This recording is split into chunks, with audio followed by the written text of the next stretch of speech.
오늘 귀한 찬양 감사합니다. 우리 호산나 찬양대회에서 한 해 마지막 찬양으로 그 예수 인도하셨네 라는 찬양을 들으셔서 여러분, 우리 믿음의 사람들이 가져야 할 마지막 그 가장 중요한 한마디 고백이 있다면 예수님께서 인도하셨다는 것 아니겠습니까?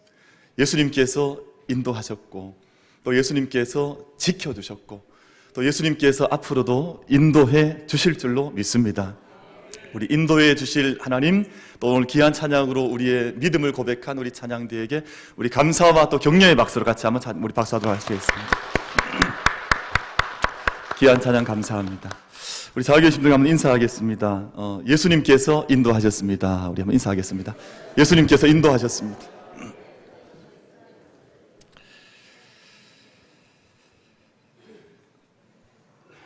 한 가난한 가정에 시어머니와 며느리가 함께 과부가 되어서, 여러분, 며느리 또 시어머니가 함께 과부가 되어서 살아가니 얼마나 삶이 어렵겠습니까만, 이 두 분이 함께 그 동네의 빨랫감을 다 받아서 빨래를 해주어서 이제 삭슬 받아서 생계를 유지하며 살아가는데, 그 이상한 일이 있는 겁니다. 사람들이 빨랫감을 가지고 이 집에 맡기러 오면 며느리에게 빨랫감을 맡기는 것이 아니라 항상 시어머니에게 빨랫감을 이렇게 부탁을 하는 겁니다. 그러니까 며느리가 이렇게 가만히 보니까 한편 좀 자존심이 상하기도 하고, 내가 좀 젊은데 왜 나에게 맡기지 않고 이 빨랫감을 다 어머니에게 맡길까? 또 한편 좀 어머니 뵙기에 면목이 없기도 하고, 왜냐하면 자꾸 빨랫감을 사람들이 어머니에게 맡기니까 한편은 좀 속상하기도 하고 한편은 면목이 없기도 하고, 그렇게 함께 이제 생계를 유지하며 살아가는데, 며느리가 가만히 봐도 어머니 빨래를 보면 이 시어머니가 한 빨래가 훨씬 더 깨끗하고 훨씬 더 잘 돼 있는 것 같은 느낌을 늘 받으면서 왜 어머니 빨래와 내 빨래가 차이가 날까? 그 비결이 늘 궁금한 채로 함께 삶을 살아갔습니다. 그러다가 어느덧 세월이 흘러서 시어머니가 세상을 떠날 시간이 다가왔는데, 시어머니가 이제 며느리에게 인사를 건네는 겁니다. 그동안 네가 참 고생이 많았다. 내가 네 덕에 잘 살다가 이제 간다. 그렇게 인사를 건네셨더니 며느리도 이제 어머니에게 인사를 드리는 거죠. 어머님 덕분에 저도 잘 살았고 또 어머님 덕분에 외롭지 않고 행복하게 잘 달려왔습니다. 인사를 건네는데, 이제 어머니가 이제 마지막 이제 숨을 이제 거두시려고 하는 그 찰나에 며느리가 질문을 한 가지 이제 급하게 던졌습니다. 어머니, 빨래 비결이 뭐예요? 돌아가시는 마당에 이제 그게 평생 궁금했으니까 마지막 순간에 어머니 빨래 비결이 도대체 뭐예요?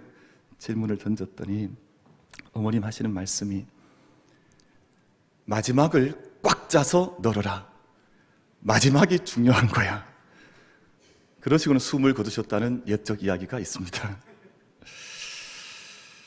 여러분, 어머니와 며느리의 이 빨래 차이가 마지막에 있었다는 거예요. 마지막에 빨래를 꽉 짜서 깨끗하게 털어서 얼마나 잘 마지막을 잘 넣는가 하는 것이 이 어머니와 며느리의 빨래의 차이였다. 오늘 저희가 함께 읽은 본문 마지막 말씀은 민수기 36장 13절 말씀, 민수기 전체 마지막 장과 마지막 절 말씀을 저희가 함께 읽으셨는데요. 여러분, 이 순간이 대단히 중요한 것은 광야 생활의 마지막 종지부, 광야 생활의 마지막 이제 마무리를, 마침표를 찍는 순간이 바로 오늘 저희가 함께 읽은 이 한 절 말씀 속에 그 마지막의 방점, 종지부가 찍혀져 있습니다. 이스라엘 백성들이 40년 광야 생활을 했는데, 처음에 출애굽을 해서 시내산에 머물러 1년 동안 머무르다가 39년 광야 생활, 전체 합하면 40년 광야 생활을 했습니다. 그리고 그 마지막 순간에 이제 모압 평지라고 하는, 요단강이 흐르고 있고 그 너머의 가나안 땅이 바라도 보이는 모압 평지에 함께 서 있는 이 자리에 속한 말씀이 바로 저희가 읽은 이 본문 말씀인데요. 여러분, 이 한 절 말씀에 지나지 않지만 이 한 절 말씀 속에 지난 광야 40년 생활이 이 한 절 말씀 속에 다 담겨져 있는 거예요. 그러니까 이 한 절 말씀을 가만히 묵상해 보면 이들이 어떻게 여기까지 달려왔는지, 어떻게 하나님께서 이들을 인도해 오셨는지, 그리고 앞으로 또 저들에게 뭐 어떤 일이 펼쳐질 것인지 하는 모든 하나님의 세계에 관한 모든 메시지 비밀이 이 한 절 말씀 속에 오롯하게 다 담겨져 있는 그 말씀을 저희가 함께 말씀을 받았습니다. 여러분께서 한 절 말씀밖에 되진 않지만 이 말씀 속에 우리가 40년 광야 생활을 마쳤다고 하는, 또 우리가 앞으로 달려가야 한다고 하는 모든 영적인 신앙적인 메시지가 이 한 절 말씀 속에 아주 아름답게 온전하게 다 담겨져 있기 때문에 오늘 우리가 이 한 절 말씀 안에 담겨 있는 말씀을 통해서 하나님의 메시지를 함께 받아보고자 합니다. 첫 번째는, 여러분, 마지막 모압 평지 이 자리는 감사의 자리이어야 합니다. 여러분, 람셋이라고 하는 노예 생활하던 그곳에서 출발을 해서 오늘 모압 평지 아벨 시딤이라고 하는 곳까지 여러분 40년 달려왔는데, 이 민수기 말씀을 가만히 자세하게 민수기 33장 말씀을 읽어보면 이 40년 세월 동안 이들이 거쳐왔던 40곳의 여정이, 그 노정이 차례대로 기록이 되어져 있습니다. 참 신비하죠? 40년 세월을 달려왔는데 그들이 거쳐왔던 장소가 민수기 33장 말씀에 따르면 40곳으로 참 신비하게 기록이 되어져 있습니다. 여러분, 40이라고 하는 숫자는 고난의 숫자입니다. 지난 40년 살아왔던 40곳의 노정을 돌아보면 여러분, 어느 곳 하나 어느 날 하루 사연이 없는 날이 없어요. 어느 하루가 애달지 않았던 날이 없었습니다. 근데 그 40년 세월을 40곳을 돌아오는 동안 이곳까지 어떻게 도착해 있었던지 돌아보게 하는 장이 바로 오늘 말씀인데요. 여러분, 그래도 돌아보면 40년 40곳 걸어오는 동안 얼마나 미숙했던지, 얼마나 부끄러웠는지, 또 얼마나 연약했던지. 여러분, 민수기 말씀을 사람들이 설교하기를 싫어해요.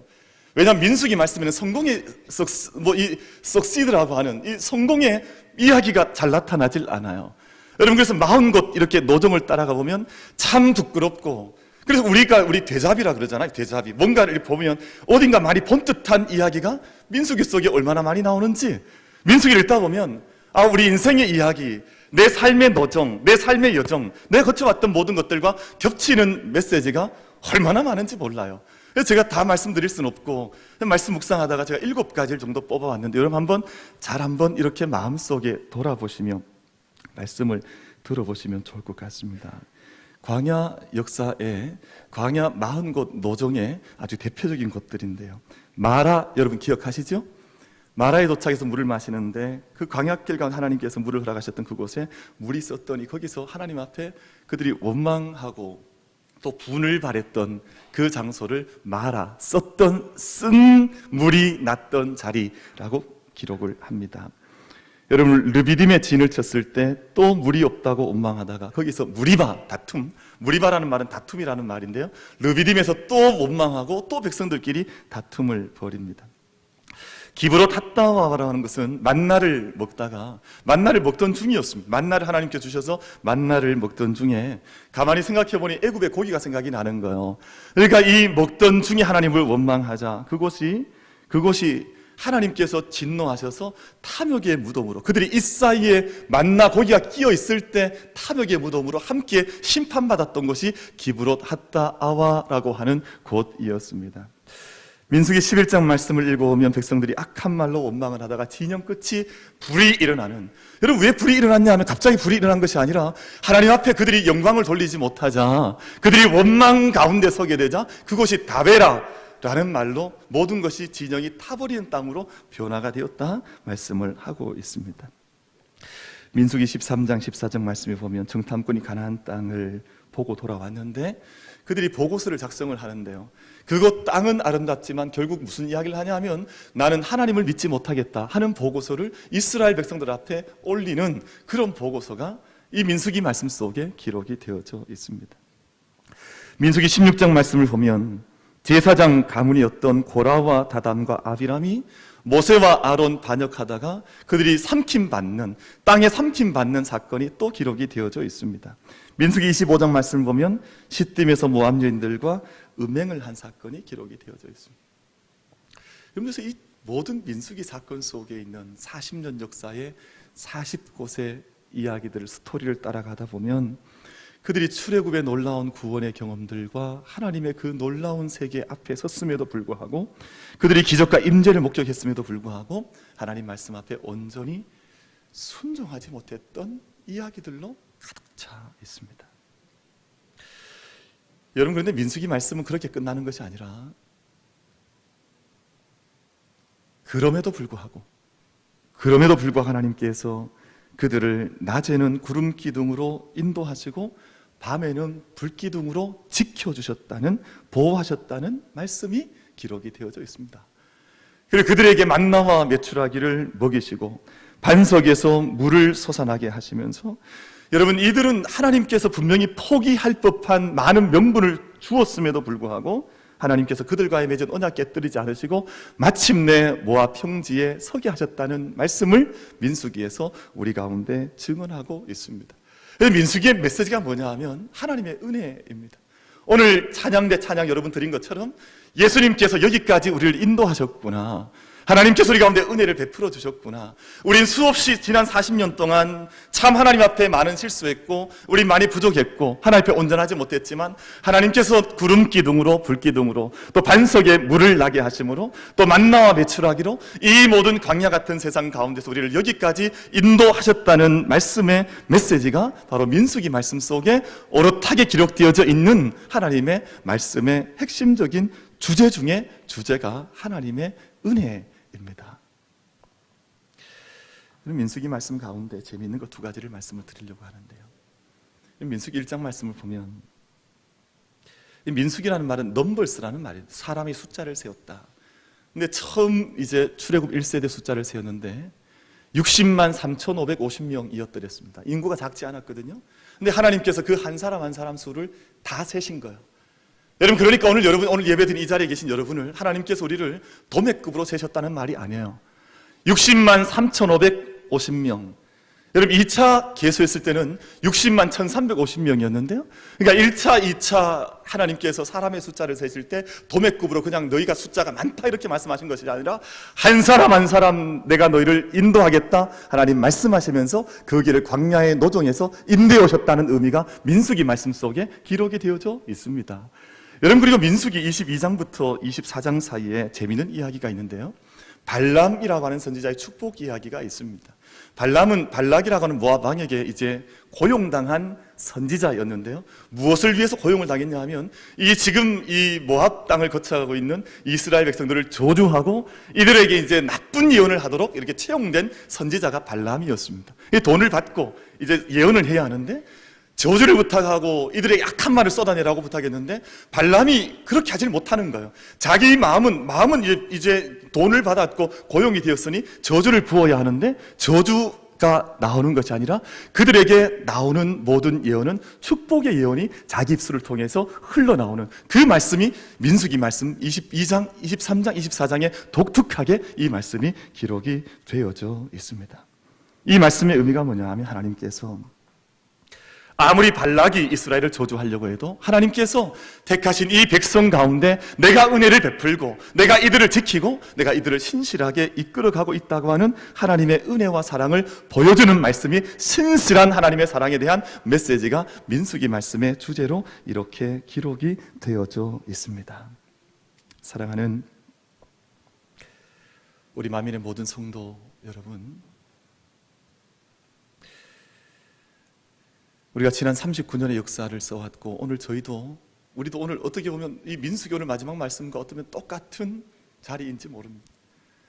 이스라엘 백성들이 40년 역사 써와서 이제 마지막 그 자리에 서 있는 것처럼 오늘 저희도 지난 39년 역사의 마지막 해의 마지막 주일 예배를 하나님께 드리는데요.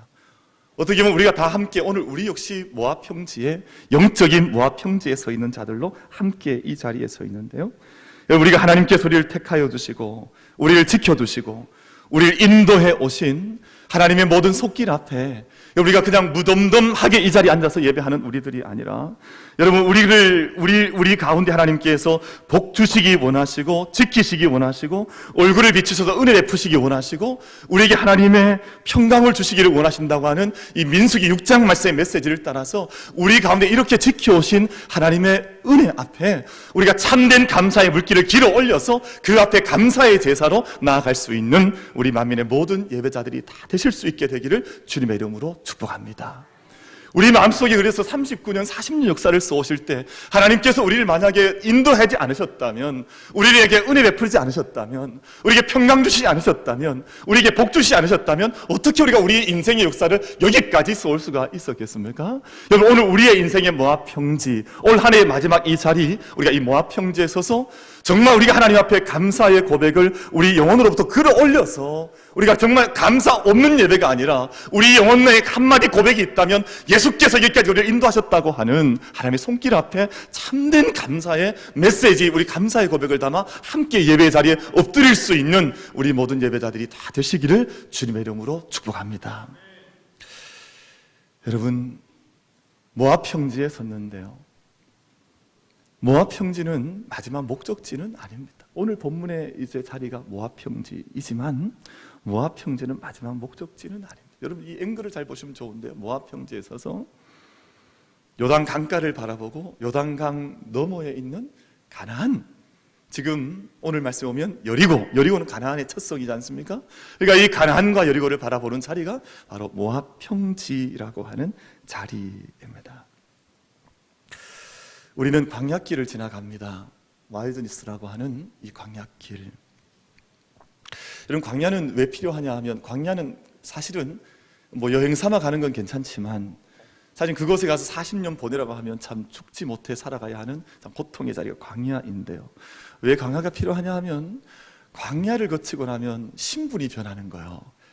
여러분, 이스라엘 백성들이 광야길 들어가서 전까지는 노예였는데, 그들이 이제 노예 근성을 가지고 있었는데 이제는 자유민으로 저 가나안 땅에 주인 될 수 있는 자격을 훈련하고 그 과정을 거치는 것이 바로 광야라고 하는 곳입니다.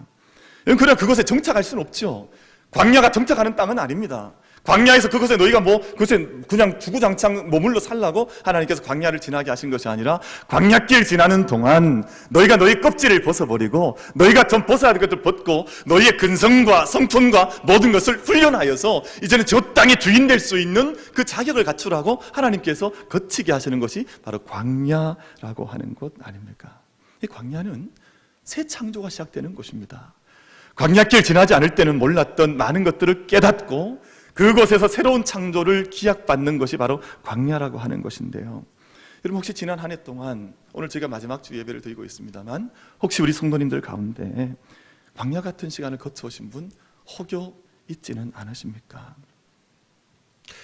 여러분, 제가 목회하고 이제 52주 동안 우리 성도님들 만나고 달려왔는데요, 만나면 만날 때마다 왜 이렇게 광야길 가운데 있을까 하는 가슴 저린 이야기들이 지난 한 해 동안도 적지 않이 많이 있어 왔습니다.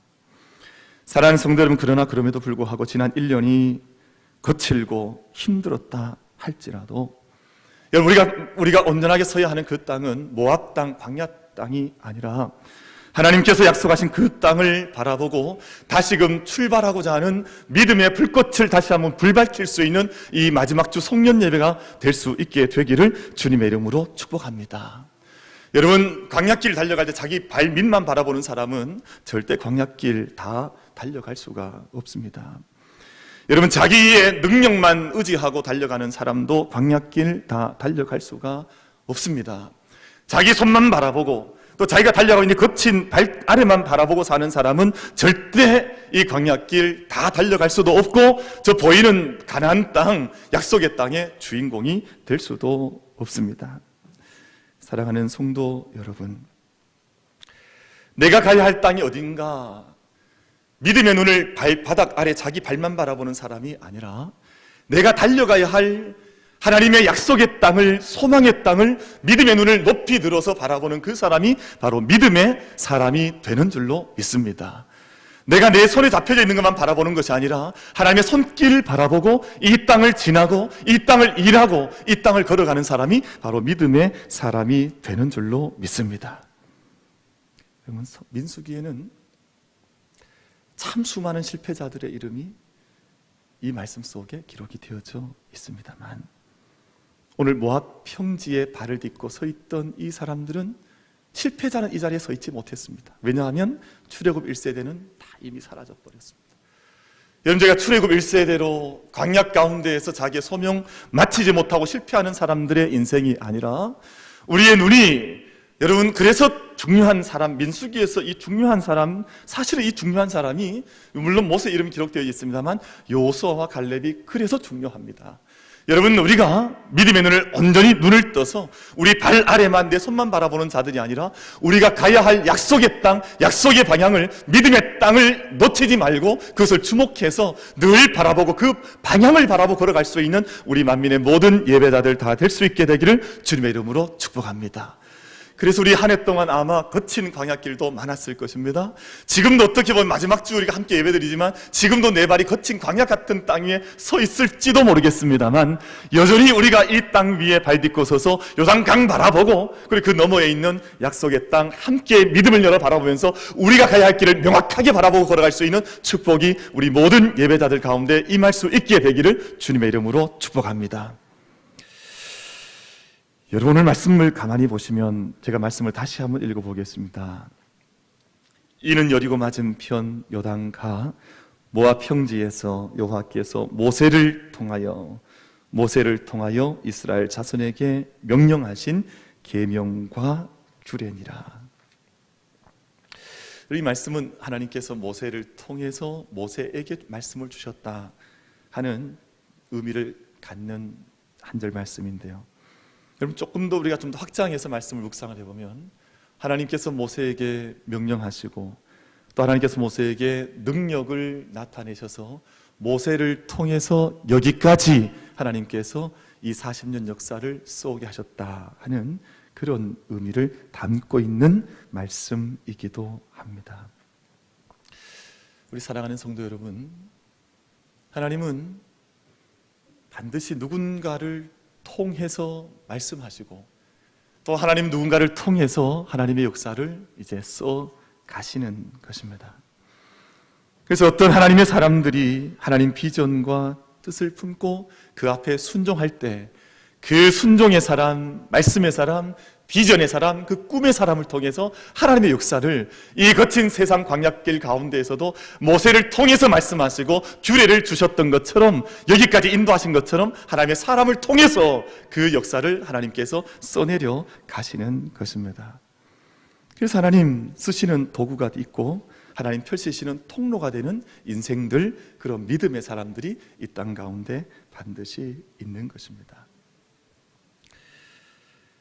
여러분, 대나무를 보면 대나무가 정말 하늘 높이 쭉 이렇게, 그 가는 나무가 하늘 높이 쭉 뻗어 올라갈 수 있는 비결이 있는데, 그 비결이 바로 마디에 있답니다. 여러분, 이게 아마 매듭이 지어졌다면 더 잘할 수 없겠지만 마디의 원리가 있는, 마디의 원리.